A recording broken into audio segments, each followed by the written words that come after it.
रामायण में जब भी रावण का नाम आता है हम उसके पाप, उसके घमंड और उसकी हार की चर्चा करते हैं। लेकिन क्या आपने कभी सोचा है उस राक्षस सम्राट की रानी कौन थी?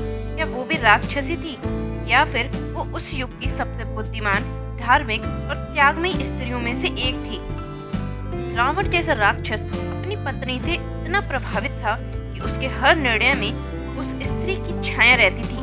क्या आपने कभी उस स्त्री के बारे में गहराई से जानने की कोशिश की, जिसने राक्षसों के बीच रहकर भी धर्म, मर्यादा और सत्य का पालन किया? उस रानी का नाम था मंदोदरी। एक ऐसी रानी जो राक्षसों के बीच देवी समान थी, जो रावण की पत्नी होते हुए भी सीता जैसी पतिव्रता थी, जिसने धर्म, भक्ति, प्रेम और त्याग की मिसाल कायम की। तो आइए जानते हैं उस स्त्री की अद्भुत कहानी। मंदोदरी रावण की पत्नी थी, लेकिन सिर्फ रावण की रानी भर कहना उनके चरित्र को छोटा करना होगा। वे एक धार्मिक विचारों वाली, बुद्धिमान, तपस्विनी और अत्यंत स्नेही स्त्री थी, जिनकी सूझबूझ ने कई बार रावण को विनाश से रोका, पर रावण की अहंता ने अतंत्य सब कुछ छीन लिया। बने रहिए हमारे साथ इस वीडियो के अंत तक, क्योंकि इसमें हम जानेंगे एक ऐसी रानी के बारे में जो रावण की रानी थी, पर जिसने कभी अधर्म का साथ नहीं दिया। मंदोदरी की कथा का आरंभ होता है एक तपस्वी और एक अप्सरा से। मंदोदरी का जन्म कोई सामान्य घटना नहीं थी। वह एक राक्षसी होते हुए भी एक तपस्वी की तरह उत्पन्न हुई थी। पौराणिक मान्यता के अनुसार मय दानव, जो राक्षसों का महान वास्तुशिल्पी था, उसकी पत्नी थी हेमवती, एक अप्सरा। हेमवती अत्यंत सुंदर और पुण्यात्मा स्त्री थी। वे शिव भक्त थी और वर्षों तक कठोर तपस्या कर शिव को प्रसन्न किया। भगवान शिव ने वरदान दिया कि उनकी संतान सुंदर, विदुषी और धर्मपरायण होगी। एक दिन हेमवती एक पवित्र सरोवर में स्नान कर रही थी। तभी उस जल से दिव्य तेज निकला और मंदोदरी का जन्म हुआ। इस प्रकार मंदोदरी एक ऐसी कन्या बनी जो जल की शुद्धता, तप की अग्नि और राक्षस कुल की शक्ति को साथ लेकर जन्मी। मंदोदरी आदि अप्सरा और आदि असुर कन्या थी, पर उसका हृदय पूर्ण रूप से पवित्र था। बचपन से ही वो वेदों, शास्त्रों और धर्म की शिक्षा में लीन रही। मंदोदरी बचपन से ही अन्य कन्याओं से अलग थी। वह बल, सौंदर्य, विद्या में अनुपम थी। उन्होंने वेद, पुराण, आयुर्वेद, संगीत और राजनीति का ज्ञान प्राप्त किया। जहाँ बाकी राक्षसी कन्याएं बल और युद्ध कला में माहिर होती, मंदोदरी को शांति, भक्ति और तप का मार्ग प्रिय था।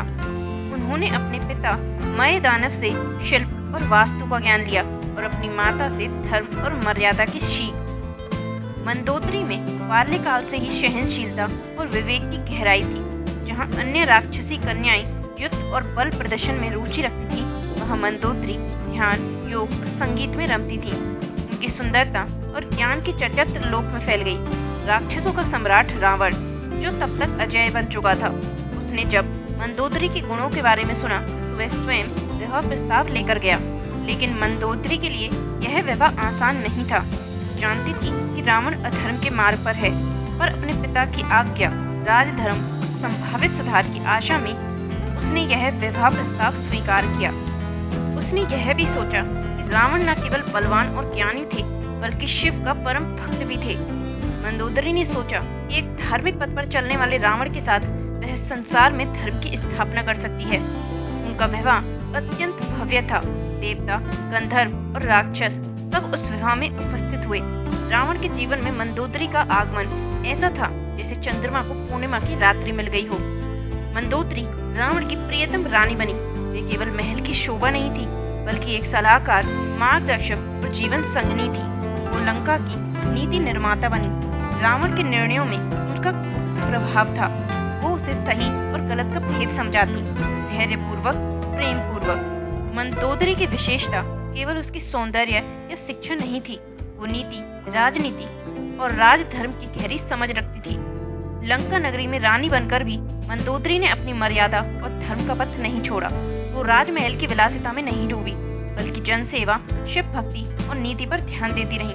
उन्होंने लंका की स्त्रियों को शिक्षा, संगीत और आयुर्वेद का प्रशिक्षण दिया। वे अपने महल में नियमित यज्ञ और पूजा करवाती थी। यह देख राक्षस कुल की अनेक नारियां भी धर्म के प्रति झुकने लगीं। जब सीता माता को लंका में बंदी बनाया गया तो मंदोदरी ही थी जिन्होंने सबसे पहले विरोध जताया। उन्होंने रावण से कहा तुमने स्त्री के सम्मान को ठेस पहुंचाई है। ये अधर्म है और अधर्म कभी स्थायी नहीं होता। मंदोदरी जानती थी कि एक स्त्री ही स्त्री का दुख समझ सकती है। उन्होंने अपनी निजी दासियों को भेजकर सीता की देखभाल करवाई और मन ही मन प्रार्थना की, प्रभु राम कृपा करें, इस पाप का अंत करें और रावण को सद्बुद्धि दें। जब रावण ने सीता माता का हरण किया, मंदोदरी ने उसे रोका। वह जानती थी यह कार्य न केवल अधर्म है बल्कि यह रावण के समूल नाश का कारण बनेगा। उन्होंने रावण से कहा, हे प्राणनाथ, आपने अनेक युद्ध जीते हैं पर यह युद्ध आपको खोखला कर देगा। जनक नंदिनी सीता केवल स्त्री नहीं, वह स्वयं धर्म की प्रतिमूर्ति है। उन्हें अपमानित करना ब्रह्मांड को अपमानित करना है। रावण ने मंदोदरी की बातों को नजरअंदाज कर दिया। अहंकार ने उसके विवेक को हर लिया। वो रावण को बार बार समझाती रही, राम जी से बैर मत लो, सीता माता को लौटा दो, धर्म के विरुद्ध जाकर तुम नाश के पात्र बनोगे। मंदोदरी दिन रात यज्ञ और प्रार्थना करती रही कि रावण को समझ आ जाए। उन्होंने श्री राम से भी प्रार्थना की कि युद्ध के स्थान पर शांति का मार्ग खुले, परंतु नियति को जो स्वीकार्य था वह होकर ही रहा। फिर आया वह दिन जब धर्म और अधर्म आमने सामने खड़े थे। राम ने रावण को अनेक अवसर दिए पर घमंड का पतन निश्चित था। युद्ध हुआ, रावण मारा गया, लंका की रानी विधवा हो गई। रावण और मंदोदरी के पुत्र थे मेघनाद यानी इंद्रजीत। वह रावण के समान ही पराक्रमी और शिव भक्त था। वह अमरता का वरदान प्राप्त कर चुका था, लेकिन श्री राम के भाई लक्ष्मण ने अतंत्य उसे युद्ध में मार डाला। जब मंदोदरी को पुत्र के वध का समाचार मिला, उन्होंने रोते हुए कहा, हे प्रभु, मेरा पुत्र धर्म से गिरा नहीं, फिर भी मारा गया। शायद यही मेरी परीक्षा थी कि मैं राक्षस कुल में जन्म लेकर भी धर्म का पालन कर सकूं। उन्होंने ना रोकर न विलाप कर केवल ध्यान में बैठकर भगवान शिव और श्री राम को नमस्कार किया। ऐसी महान नारी थी मंदोदरी। जब श्री राम ने रावण को युद्ध में मार गिराया, लंका की सारी स्त्रियां विलाप करने लगीं, पर मंदोदरी चुप थी। उन्होंने केवल इतना कहा, रावण वीर था, ज्ञानी था, परंतु अहंकारी भी था। जिस दिन से उसने सीता माता का हरण किया, मैंने उसी दिन समझ लिया था कि वह पतन की ओर बढ़ चुका है। उन्होंने रावण के शव के समक्ष खड़े होकर राम को धर्म का प्रतिरूप कहा। उन्होंने राम के चरणों में झुककर कहा, हे राम, आप मेरे पति के लिए न्याय लेकर आए हैं, आप ही धर्म हैं, कृपया लंका को दिशा दें। श्री राम ने मंदोदरी का सम्मान करते हुए उन्हें लंका की राजमाता के रूप में प्रतिष्ठित किया और विभीषण को राज्य देकर चले गए। जब राम ने विभीषण को लंका का राजा बनाया तो सबसे पहले विभीषण ने मंदोदरी से आशीर्वाद मांगा। मंदोदरी ने कहा, इस लंका को मैंने धर्म के दीप से जलाना चाहा, अब तुम्हें उस दीप को प्रज्वलित रखना है। कुछ ग्रंथों में कहा गया है कि मंदोदरी अंत में वानप्रस्थ लेकर वन में चली गई और तपस्या में लीन हो गई। कुछ के अनुसार उन्होंने विभीषण से विवाह किया, पर हर कथा में एक बात समान है, मंदोदरी कभी भी धर्म से नहीं डिगी। रावण की मृत्यु के बाद मंदोदरी ने राजनीति से स्वयं को अलग कर लिया। उन्होंने लंका को विभीषण के हाथों सौंपकर वन आगमन किया और एक तपस्विनी के रूप में जीवन व्यतीत करने लगी। उन्होंने शेष जीवन ध्यान, शिव आराधना और सेवा में बिताया। वे कहती थी कि यदि स्त्री विवेक और धर्म से जुड़ी रही तो राक्षस कुल भी उसे देवी मानने लगता है। उनकी मृत्यु एक साध्वी के समान हुई। कहते हैं, जब उन्होंने प्राण त्यागे तो आकाश में कंठनाद हुआ और पुष्प वर्षा हुई। मंदोदरी की आत्मा पावन होकर दिव्यलोक की ओर चली गई। मंदोदरी की विशेषताएं: पहली, धैर्य और विवेक, उन्होंने संकट में भी संतुलन नहीं खोया। दूसरी, धर्मनिष्ठा, राक्षसों के मध्य रहकर भी उन्होंने धर्म का पालन किया। तीसरी, पतिव्रता, पति की गलतियों को रोका और उनका साथ अंत तक निभाया। चौथा, मातृत्व की शक्ति, पुत्र की मृत्यु पर भी धर्म का मार्ग नहीं छोड़ा। पांचवा, शिक्षिका और राजमाता, लंका की स्त्रियों के लिए प्रेरणा बनी। मंदोदरी केवल एक पौराणिक पात्र नहीं थी, वे एक प्रेरणा स्रोत थी। उनका जीवन सिखाता है कि स्त्री केवल सौंदर्य नहीं, चेतना का केंद्र होती है। धर्म का पालन केवल एक साधु नहीं, एक राक्षसी भी कर सकती है। संकट में विवेक ही स्त्री की सच्ची शक्ति है।